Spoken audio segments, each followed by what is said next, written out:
ప్రవాసులు 4వ భాగం.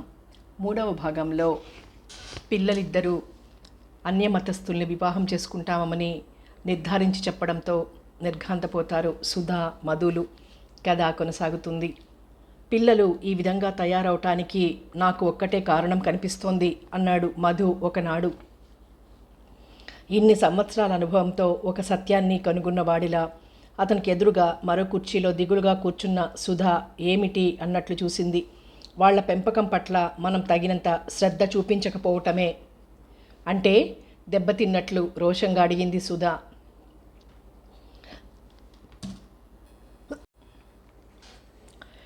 మనం ఇద్దరం ఉద్యోగాల కోసం ఉదయం అనగా వెళ్ళి సాయంకాలం వస్తుంటాం.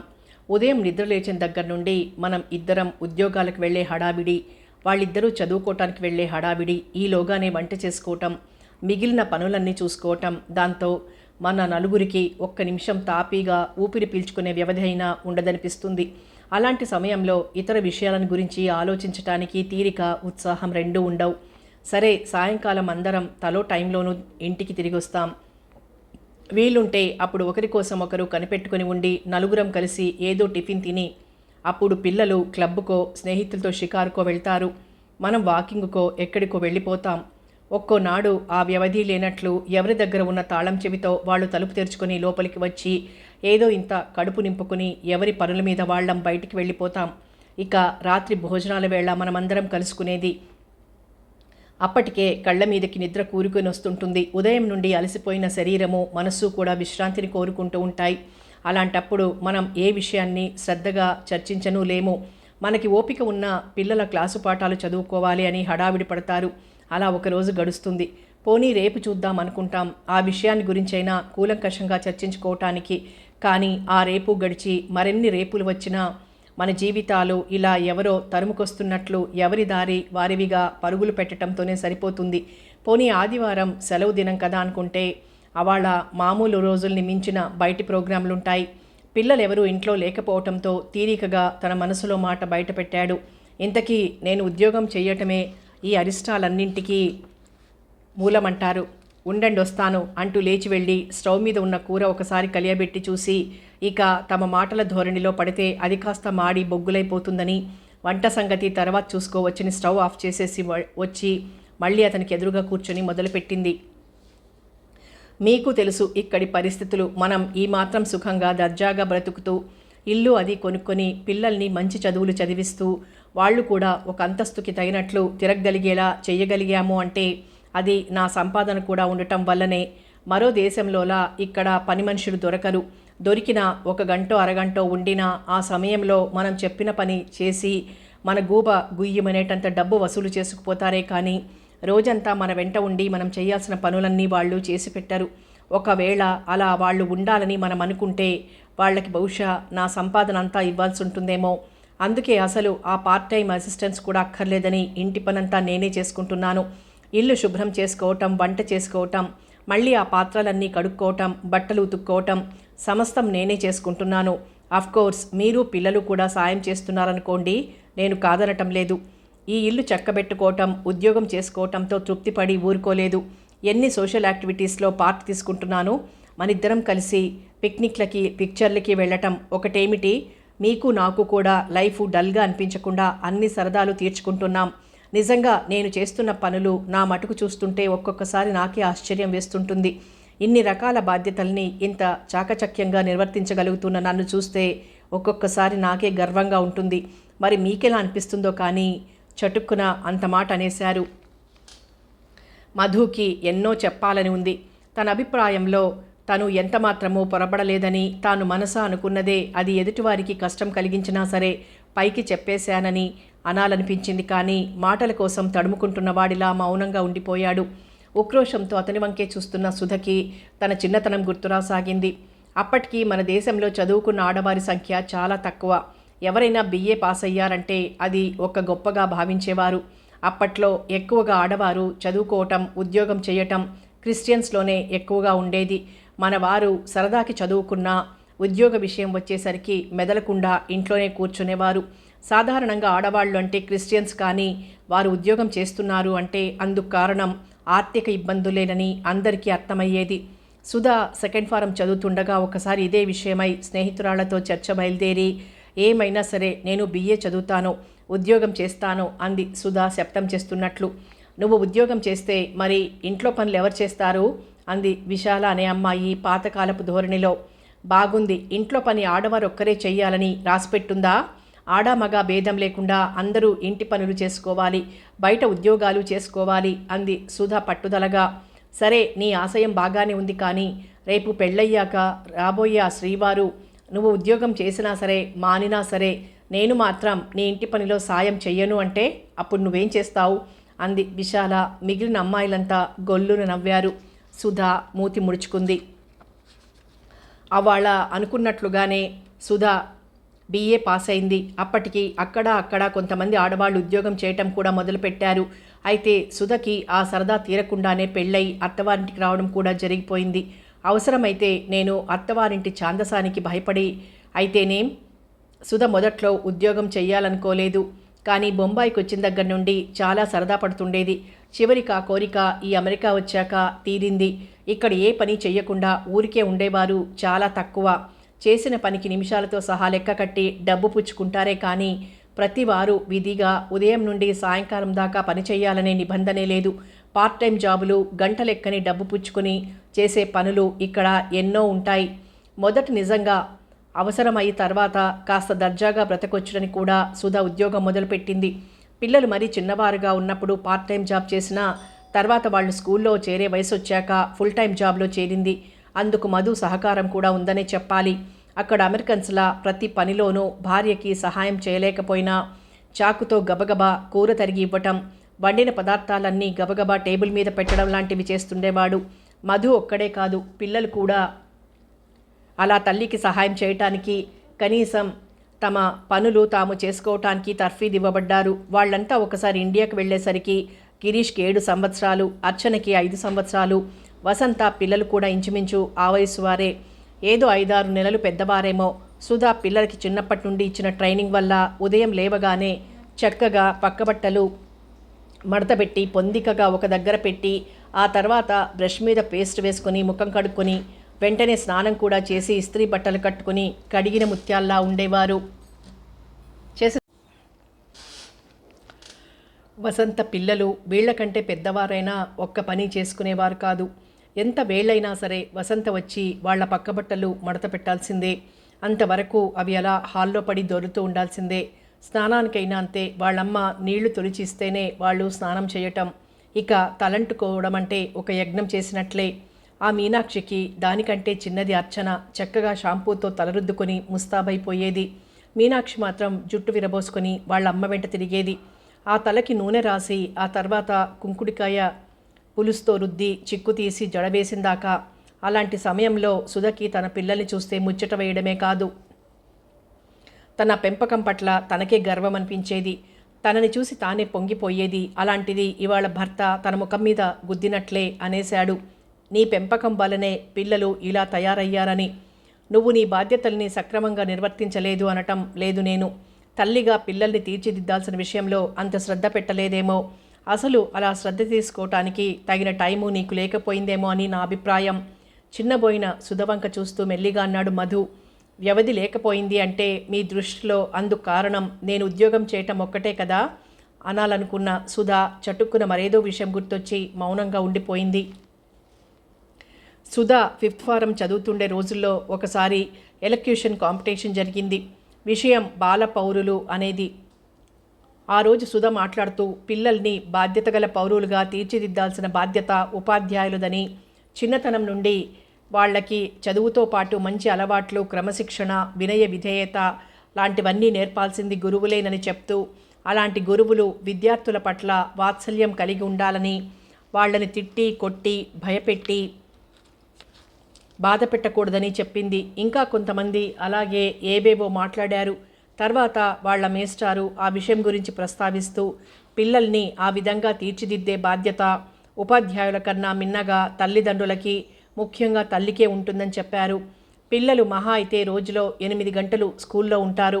ఇంకా చిన్న తరగతుల్లో అయితే వాళ్ళు స్కూల్లో ఉండేది 4-5 గంటలే. ఆ కాసేపటిలో వాళ్ళని కొట్టి బెదిరించకుండా చదువు చెప్పటం వరకు వాళ్ళ బాధ్యతే, కానీ మిగిలిన విషయాలు ఇంటివారు చూసుకోవలసిందే.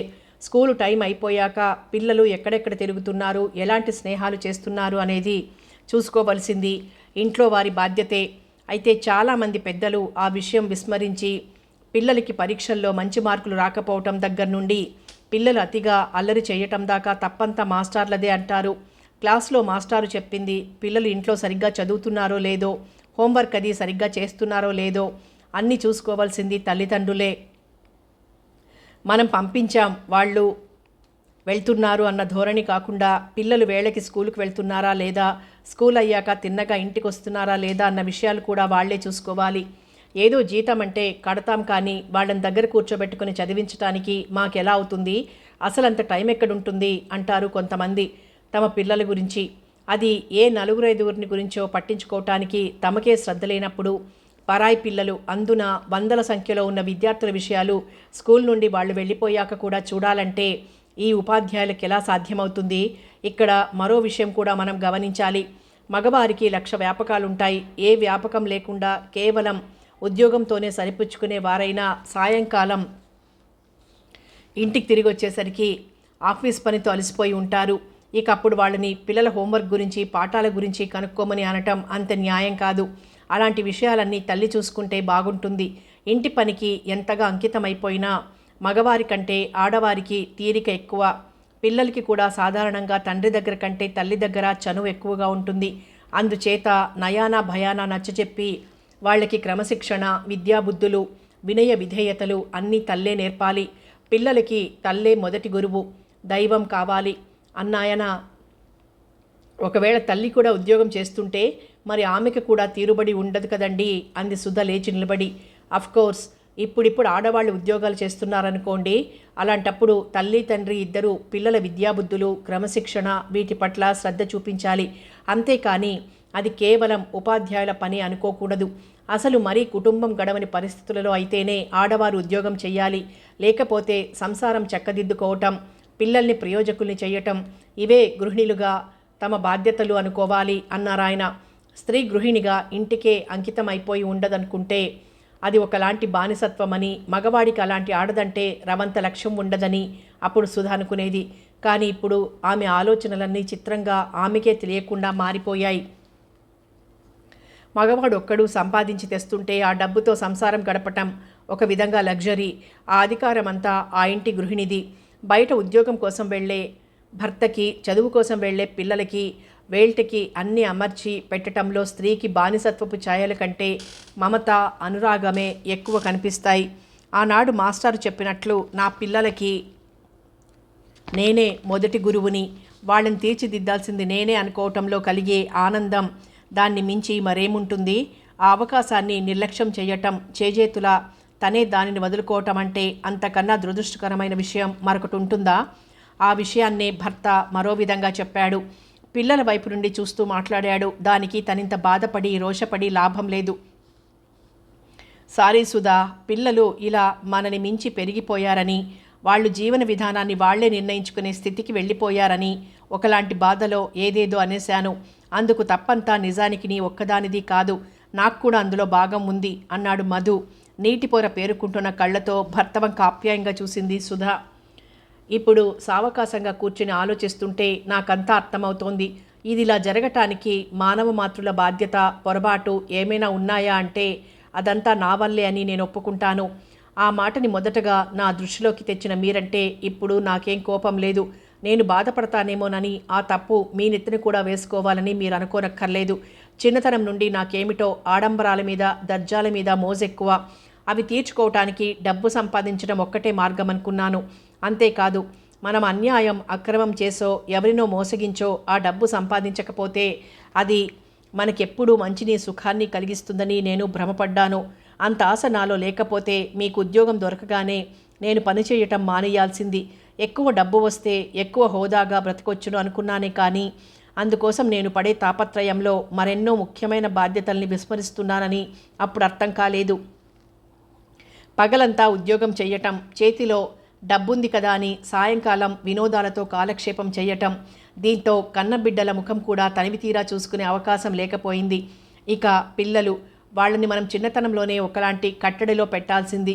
వాళ్ళు కోరిన స్వేచ్ఛనిచ్చాం. ఆ సమయంలో వాళ్ళు పెద్దల సరదాలకి అడ్డు రాకుండా దూరంగా వెళ్ళిపోతున్నారు అనుకున్నామే కానీ క్రమంగా వాళ్ళు మానసికంగా కూడా మనకి దూరం అయిపోతారనుకోలేదు. ఎవరి పనులు వాళ్ళవి, ఎవరి సరదాలు వాళ్ళవిగా పెరిగిన మనుషులకి అంతా ఒక ఇంట్లోనే ఉంటున్నా సరే అనుబంధం అంతగా ఉండదు. ఉన్న కాస్త అనుబంధాన్ని తెంచుకోవటము వాళ్ళకేం కష్టం కాదు.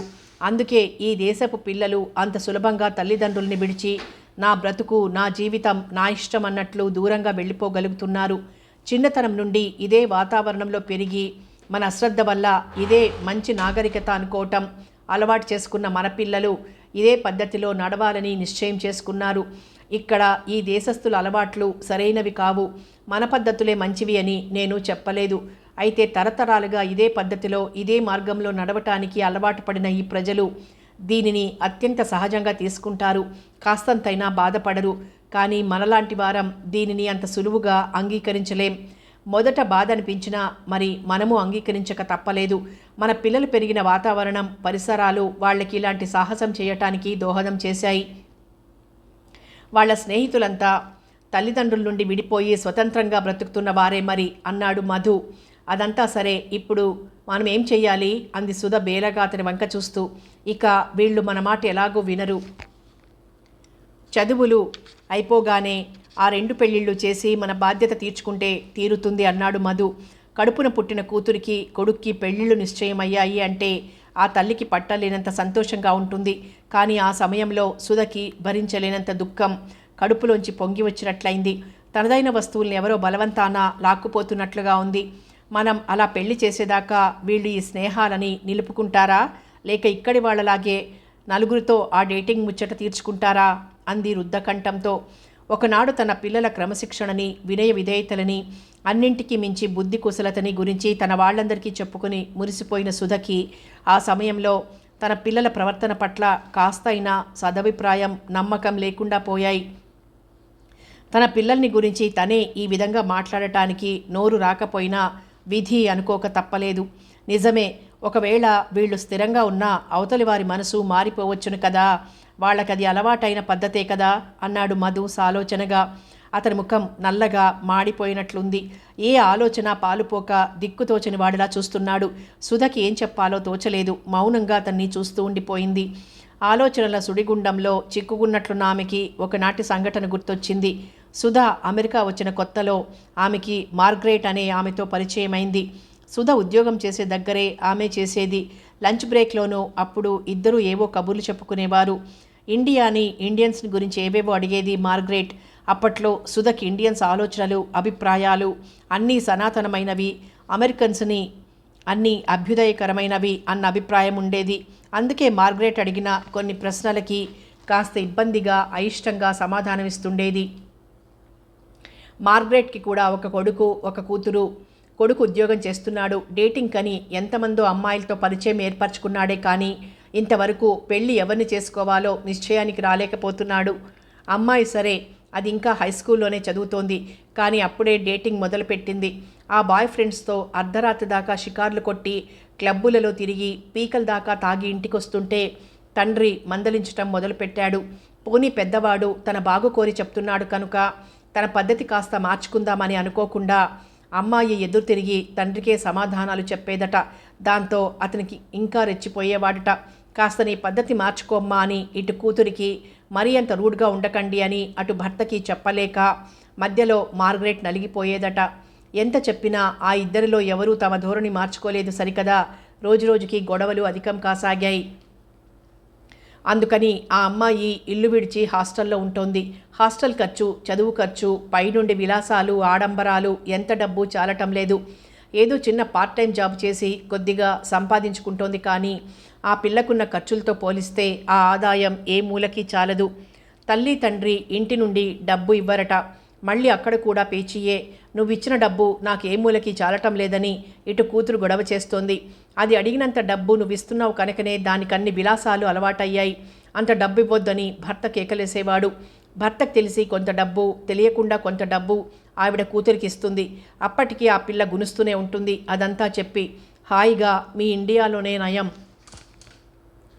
పెద్దలు కుదిర్చిన సంబంధం చేసుకుని ఆ బంధానికి కట్టుబడి హాయిగా దాంపత్య జీవితం గడుపుతారు.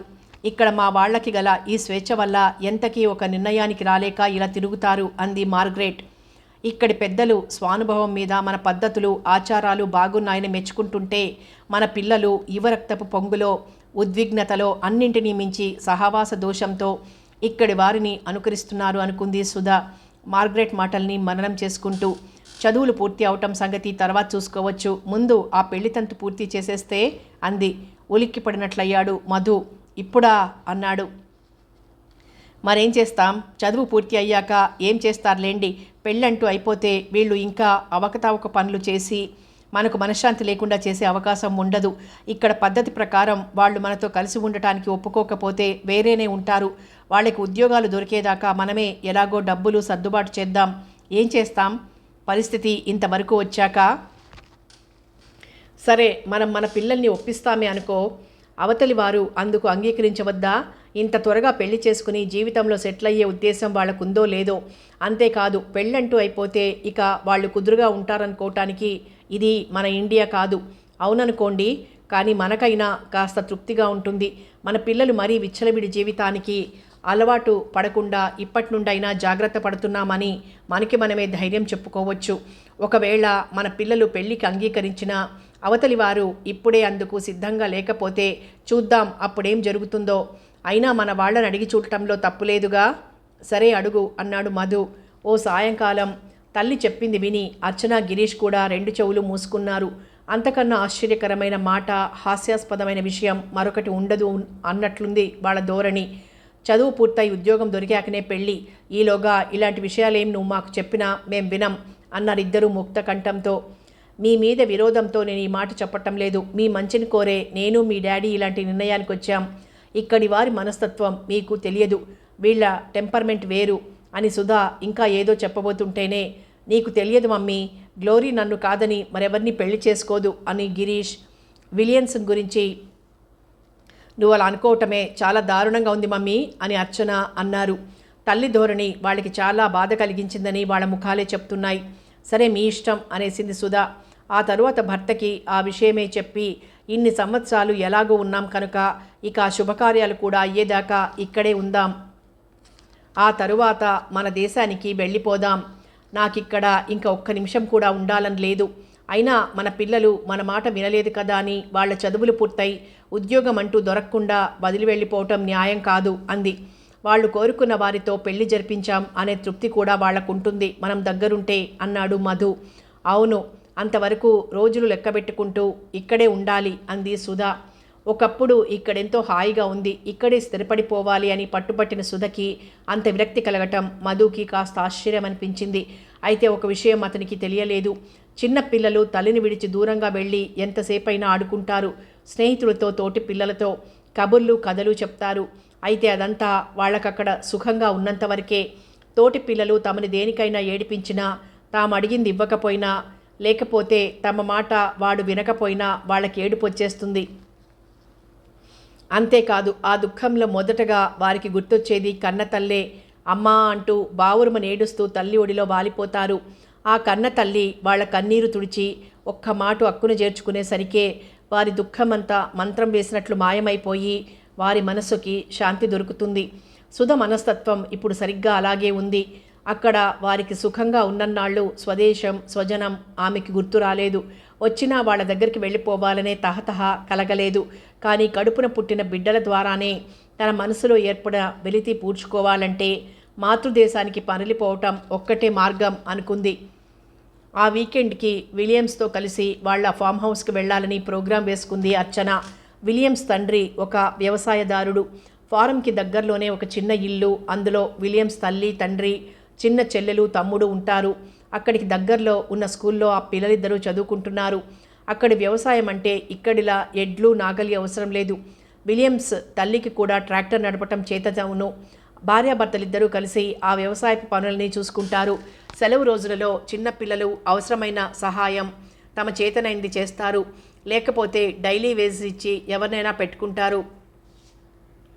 విలియమ్స్ అక్కడే చదువుకున్న రోజుల్లో తీరిక సమయంలో ఆ ఫారంలో పనిచేయటం ఒక హాబీగా సరదాగా ఉండేది. అంతేకాదు ఆ విధంగా అతను తన పాకెట్ మనీ అంతా సంపాదించుకునేవాడు. ఈ విషయాలన్నీ అతనితో పరిచయమైన ఈ కొద్ది కాలంలోనూ ఎన్నోసార్లు విని ఉంది అర్చన. అవి వింటున్న ప్రతిసారి ఆ పిల్లకెంతో సరదాగానో కుతూహలంగానూ ఉంటూ ఉండేది. ప్రతి వారమో కాకపోయినా అప్పుడప్పుడు విలియమ్స్ అక్కడికి వెళ్ళొస్తుండేవాడు. వెళ్ళిన ప్రతిసారి అర్చనని ఆహ్వానిస్తుండేవాడు. కానీ వెళ్ళటానికి అర్చనే భయపడుతుండేది. అంటే తల్లి తండ్రి తనకి స్వేచ్ఛనిచ్చారు. రాత్రి పొద్దుపోయిందాకా క్లబ్బులు షికార్లు అంటూ తిరిగినా, ఏదో ఒకసారి మందలించినా పూర్తిగా మానేసేయమని అనటం లేదు. అది అలుసుగా తీసుకుని తానొక బాయ్ ఫ్రెండ్తో వీకెండ్కి అతను ఊరు వెళ్ళి వస్తానని అంటే ఒప్పుకుంటారో లేదో అని భయపడింది. అయితే ఇప్పుడు అన్ని విషయాలు తెలిసి విలియమ్స్తో తన పెళ్లికి అంగీకరించాక ఇక వాళ్ళు ఏమీ అభ్యంతరం చెప్పరనుకుంది. కానీ కూతురు చెప్తున్నది వింటూ సుధా, మధు ఇద్దరూ కూడా తెల్లబోయారు మొదట. ఆ తరువాత ఇద్దరూ కూడా ఒక్క మాటగా అభ్యంతరం చెప్పారు. వెళ్తే తప్పేమిటి అంది అర్చన. నాగరికత, అభ్యుదయం అంటే కాస్తైనా తెలియని అనాగరికుల్ని చూస్తున్నట్లు చూస్తూ. అది నీకు తప్పు కాకపోవచ్చు, ఈ దేశవాసుల దృష్టిలో అసలే తప్పు కాకపోవచ్చును, కానీ మా దృష్టిలో అది తప్పే అంది సుధ. అర్చనకి రోషంతో కళ్ళ వెంట నీళ్లు తిరిగాయి. కోపంగా ఏదో అనబోతుంటే మళ్ళీ సుధే అంది, చూడమ్మా, ఎంత ప్రేమ వివాహాలైనా సరే ఆ వివాహం అంటూ ముగిసేదాకా అమ్మాయి అబ్బాయి ఒక హద్దుల్లో ఉండటం, ముఖ్యంగా ఆడపిల్లకి ఎంతో మంచిది. ఇక్కడ మీరు తరచూ కలుసుకుంటూనే ఉన్నారు, నేను వద్దనలేదు. అతని వెంట వాళ్ళ ఊరు వెళ్ళి 2 రోజులు ఉండటం అంటే నాకెంత మాత్రమూ ఇష్టం లేదు. అది నీ మంచికేనని నువ్వు తెలుసుకుంటే బాగుంటుంది. మమ్మీ, మా మ్యారేజ్ ఫిక్స్ అయిపోయిందిగా. ఫిక్స్ అయిందే కానీ మ్యారేజ్ కాలేదు కదా. అంతవరకు ఈ హద్దులు తప్పవు. మేము మరీ ఆంక్షలు పెడుతున్నామని నువ్వు అనుకున్నా సరే. అక్కడ నిలబడి ఈ సంభాషణ అంతా వింటున్న గిరీష్ తల్లి మాటలు విని ఒక్కలా ఉలిక్కిపడ్డాడు. అది ఎవరూ గమనించలేదు. అది అంత సరదా పడుతోంది, వెళ్ళనివ్వకూడదా మమ్మీ అన్నాడు, తన ఓటు కూడా చెల్లెలి పక్షమే వేస్తూ. వీల్లేదని ఒకసారి చెప్పానుగా అంది సుధ కటువుగా. చివరికి చెల్లితో కూడా గిరీష్ వెళ్తానన్నాడు. గ్లోరీకి అప్పుడు ఒంట్లో బాగుండలేదని, రెస్ట్ తీసుకోవటానికి వాళ్ళ ఊరు వెళ్తున్నదని, 1 వారం దాకా రానని అంతకు ముందు రోజు ఫోన్ చేసింది. ఒక్కడు ఏం తోచక ఇబ్బంది పడే బదులు విలియమ్స్ వాళ్ళ ఫారం అది చూసినట్టు ఉంటుంది. తను కూడా వెళ్తానంటే అర్చనని పంపించడానికి తల్లికి తండ్రికి ఎలాంటి అభ్యంతరమూ ఉండదు. ఆ విధంగా ఆ పిల్ల ముచ్చట తీరుతుంది అనుకున్నాడు. అప్పటికి కూడా మధుకి అంత ఆమోదం కాలేదు. కానీ కూతురు మరీ చిన్నబుచ్చుకుంటుందని ఎలాగో అంగీకరించాడు. సుధ కూడా అంతే. అయితే మొదట అది అర్చనకి అంత ఇష్టం కాకపోయింది. తన వెనుక బాడీగార్డ్లాగా అన్నగారిని తీసుకువెళ్ళటం తనకి అవమానకరమని, ఆ విషయమై విలియమ్స్ తనని హేళన చేస్తే తనకి చచ్చే సిగ్గుగా ఉంటుందని ఏదేదో చెప్పింది. అయితే ఆ ప్రోగ్రాం మానేశాయి అంది సుధా నిష్కర్షగా. అర్చనకి అది ఇష్టం లేకపోయింది. విలియమ్స్ వాళ్ళ ఊరు ఇల్లు చూడాలని, సరదాగా పిక్నిక్లా 2 రోజులు గడిపి రావాలని ఉంది. అన్నగారు కూడా వస్తానంటే విసుగ్గానూ ఉంది. చివరికి ఎలాగైతేనేం సరిపెట్టుకుంది. కానీ అర్చన ఒక్కతే కాకుండా గిరీష్ కూడా వస్తున్నాడని చెప్పినప్పుడు ఆ వార్త విలియమ్స్కి ఎంతమాత్రమూ సంతోషాన్ని కలిగించలేదు. అతను ముఖం గంటు పెట్టుకుని గిరీష్ని కూడా తన ఇంటికి ఆహ్వానించాడు. ఇల్లు చేరుకునేదాకా ఎలాగో మనసు ఉగ్గబట్టుకొని కూర్చున్నాడు. ఆ తర్వాత బరువు దింపుకున్నట్లు అక్కడికి వెళ్ళగానే గిరీష్ బాధ్యత తన తమ్ముడికి చెల్లెలికి అప్పగించాడు విలియమ్స్. వాళ్ళకి కూడా సెలవులే కావటం వల్ల గిరీష్ కంపెనీ చాలా సంతోషాన్ని కలిగించింది. వాళ్ళు గిరీష్కి తమ ఫారం అంతా చూపిస్తామన్నారు.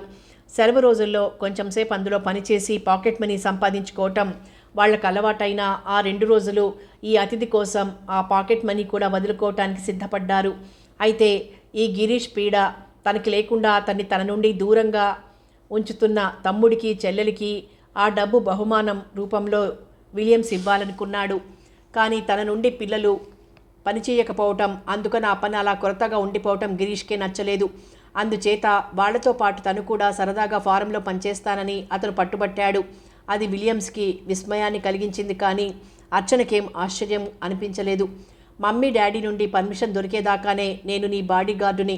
ఆ తరువాత అక్కడికి వెళ్ళాక నీ స్వేచ్ఛకి, నీ ఏకాంతానికి నేనేం అడ్డురాను అని అదివరకే అతను చెల్లెలికి చెప్పి ఉన్నాడు. ఏదైతేనేం అర్చనతో తనకి ఏకాంతాన్ని కల్పించటానికి సుముఖంగా ఉన్న గిరీష్ని చూస్తే విలియమ్స్కి అభిమానం పొంగి వచ్చింది.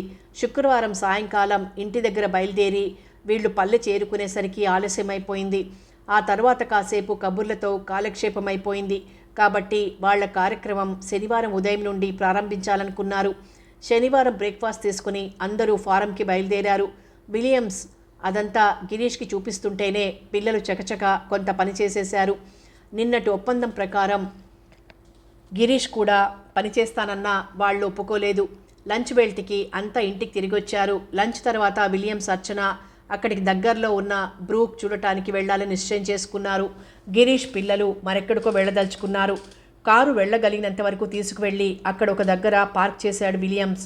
అక్కడికి వెళ్ళింది వీరొక్కరే కాదు, అలా వచ్చిన మరికొన్ని జంటలు కూడా ఉన్నాయి. కారు దిగి కాలిబాట వెంట నడక సాగించారు. అందరూ అక్కడికి ఏకాంతం కోరి వచ్చిన వారే కనుక తలో దారి ఎన్నుకున్నారే కానీ ఒకరికొకరు ఏమాత్రం ఇబ్బందిని కలిగించలేదు. గలగలా ప్రవహిస్తున్న చిన్న సెలయేరు ఒడ్డున ఎవరి అదుపు అడ్డు లేనట్లు పెరిగిన వృక్షాలు, అక్కడక్కడ దట్టంగా పెరిగిన గడ్డి పూల గుబుళ్ళు నిర్మానుష్యంగా ఉన్న చోటుకొచ్చి ఒక చెట్టు కింద చతికిలబడ్డాడు విలియమ్స్. చేతిలో టిఫిన్ బాస్కెట్ పక్కన పెట్టి కాస్త నడకకి అలసిపోయిన అర్చన ఒగరుస్తూ అతని పక్కన వెళ్ళి కూర్చుంది. కాఫీ ఫ్లాస్కు బాస్కెట్టు పక్కన పెట్టి అలసిపోయావా అన్నాడు విలియమ్స్. కాళ్ళు నొప్పులు పెడుతున్నాయి, కాఫీ తాగు, ఇప్పుడే కదా లంచ్ తీసుకున్నాం, కొంచెం సేపవని అంటూ ఫ్లాస్క్ పట్టుకున్న చెయ్యి చూసుకుంది. చెయ్యి నొప్పి పెడుతోందా, కాస్త బరువు మొయ్యలేవు, కాస్త దూరం నడవలేవు అంటూ ఒక చేత్తో ఆమె చెయ్యి పట్టుకొని మరో చెయ్యి ఆమె భుజాల చుట్టూ వేసి దగ్గరికి తీసుకున్నాడు. అర్చన నవ్వుతూ అతనికి దూరంగా జరిగింది. అలా ఆ ప్రవాహం దగ్గరికి వెళ్ళి చూసొద్దాం అంది. తొందర ఏమిటి, చూద్దాంలే, ఇక్కడ దాకా వచ్చిన కాళ్ళ నొప్పులైనా తగ్గని అన్నాడతను. మీ పేరెంట్స్కి మన విషయం చెప్పావా? నేను ప్రత్యేకం చెప్పనక్కర్లేదు, వాళ్లే అర్థం చేసుకుంటారు. మీ ఇళ్లలో లాగా మాకు మరీ రిస్ట్రిక్షన్స్ ఉండవు అని అతను అంటుంటే తమ సాంప్రదాయానికి సిగ్గుపడుతున్న దానిలా తలవాల్చుకుంది అర్చన. అలా ఎంతసేపు కబుర్లు చెప్పుకున్నారో వాళ్ళకి టైం తెలియలేదు, ఆకలి తెలియలేదు. చిరుచీకట్లు ముసురుకుంటుంటే అప్పుడే ఏదో గుర్తొచ్చిన వారిలా టిఫిన్ తిని కాఫీ తాగారు. తరువాత కాసేపు ఆ సలియేటి ఒడ్డున తిరిగొచ్చారు. చీకటైపోతోంది, ఇంక పోదాం అంది అర్చన. వెళ్దాంలే, కూర్చో అంటూ ఆమె చెయ్యి పట్టుకుని కూర్చోబెట్టాడు. ఇంకా ఎంతసేపు ఇక్కడ అన్నట్లు అయిష్టంగానే కూర్చున్న అర్చన అతను తన భుజాల చుట్టూ చేతులు వేసి కాంక్షగా దగ్గరికి తీసుకుని గాఢంగా పెదవుల మీద ముద్దు పెట్టుకుంటుంటే ఉలిక్కి పడినట్లు చూసింది. అతని కోరిక అర్థమైందామెకి. ఇందుకేనా మమ్మీ నన్ను ఇతని వెంట పంపించనంది అనుకుంటూ బెదురు చూపులు చూస్తుంటే, అప్పుడే ఇంటికొద్దు, కాస్త దూరంలో ఒక హోటల్ ఉంది, అక్కడ ఒక రూమ్ బుక్ చేసుకుని కొంచెం సేపు ఉండి వెళ్దాం అన్నాడతను. ఇన్ని రోజుల స్నేహంలోనూ ఇతనిలాంటి కోరిక ఎప్పుడూ బయట పెట్టలేదు. అందుకే ఇతనంటే నాకొక ప్రత్యేకమైన గౌరవం కలిగింది.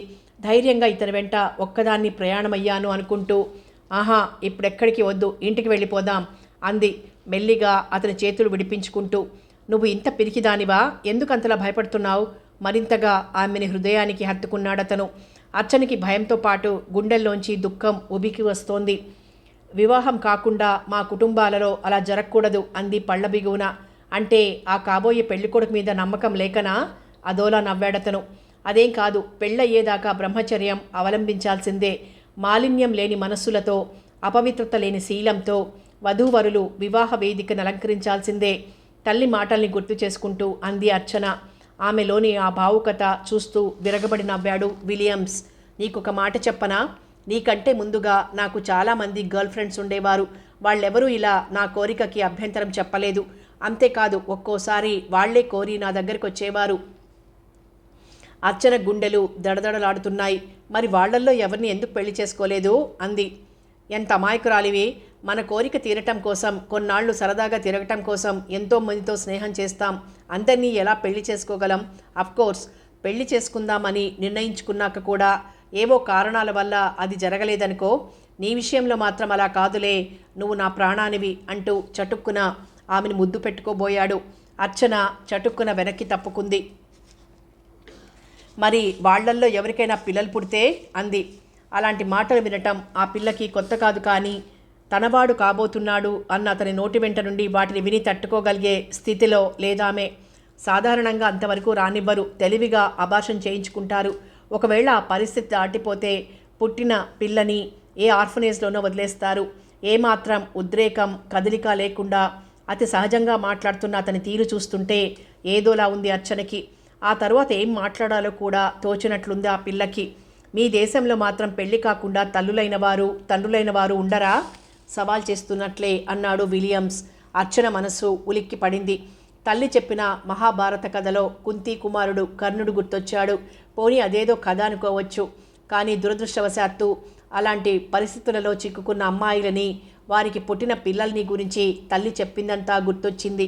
ఈ దేశంలో అలాంటి పరిస్థితి అతి సామాన్యం కావచ్చు, కానీ మన దేశంలో అది అలాంటి తల్లుల పాలిట బిడ్డల పాలిట కూడా ఒక శాపం అంది తల్లి.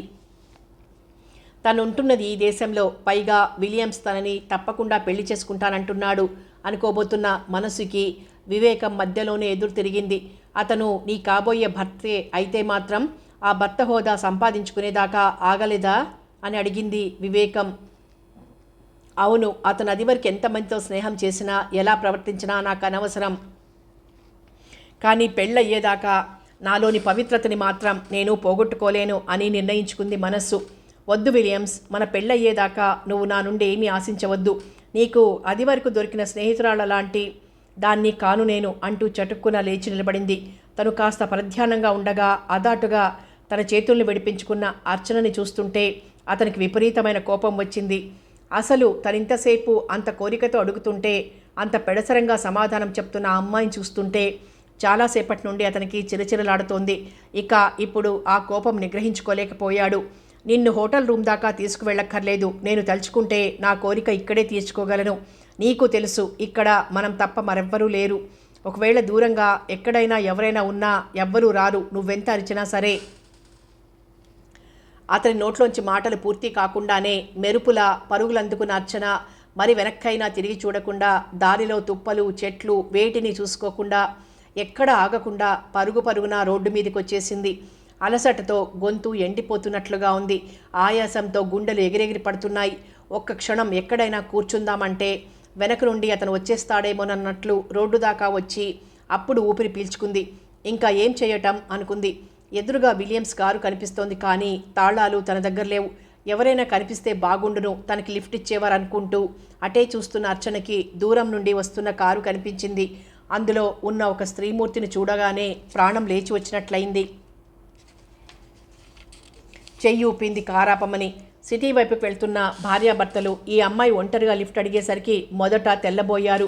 తరువాత ఆమె కల్పించి చెప్పిన మాటలు నమ్మి కారులో ఎక్కించుకోవటానికైనా అంగీకరించారు. కానీ ఆ ఫామ్ హౌస్ దాకా వచ్చి దిగబెట్టడానికి తమకి టైం లేదని, మెయిన్ రోడ్డు మీదే దింపేస్తామని చెప్పారు. అక్కడి దాకా చేరుకుంటే తర్వాత సంగతి చూసుకోవచ్చునని అర్చన అంగీకరించింది. టిఫిన్ బాస్కెట్టు ఫ్లాస్కు తీసుకుని విలియమ్స్ గబగబా నడుచుకుంటూ ఆ రోడ్డు దగ్గరికి వచ్చేసరికి అర్చన ఎక్కిన కారు బయలుదేరుతోంది. అప్పుడేమీ పలకరించడం ఇష్టం లేని వాడిలా ఊరుకున్నాడు. ఇంచుమించు 2 కార్లు ఒకదాని వెంట ఒకటి ప్రయాణం చేశాయి. అక్కడ అర్చనని దింపి ఆ కారు వెళ్ళిపోయాక విలియమ్స్ తన కారు ఆమె పక్కగా ఆపి, సారీ అర్చన, ఇందాక చాలా రూడ్గా బిహేవ్ చేశాను. నీ సెంటిమెంట్స్ని కూడా గౌరవించటం నాకు తెలియాలి. పద ఇంటికి పోదాం అంటూ డోర్ తెరిచి పట్టుకున్నాడు. అర్చన మౌనంగా ఎక్కి కూర్చుంది. ఆ మరునాడు మాత్రం చెల్లెలు అందరూ కలిసి ఎక్కడికైనా వెళ్ళాలి అని సజెస్ట్ చేయడం గిరీష్కి ఆశ్చర్యం అనిపించినా, ఏదో ప్రణయ కలహం లాంటిది వచ్చిందేమో అని సరిపెట్టుకున్నాడు. అవాల్టి ప్రోగ్రాంలో పిక్నిక్కి విలియమ్స్ తల్లి తండ్రి కూడా వచ్చారు. సాయంకాలం దాకా అందరూ సరదాగా గడిపి ఇంటికి తిరిగి వచ్చాక విలియమ్స్ వాళ్ళు సిటీకి తిరుగు ప్రయాణమయ్యారు. గిరీష్ని అర్చనని వాళ్ళ ఇంటి దగ్గర డ్రాప్ చేసి గుడ్ నైట్ చెప్పి హాస్టల్కి వెళ్ళిపోయాడు విలియమ్స్. కథ కొనసాగుతుంది.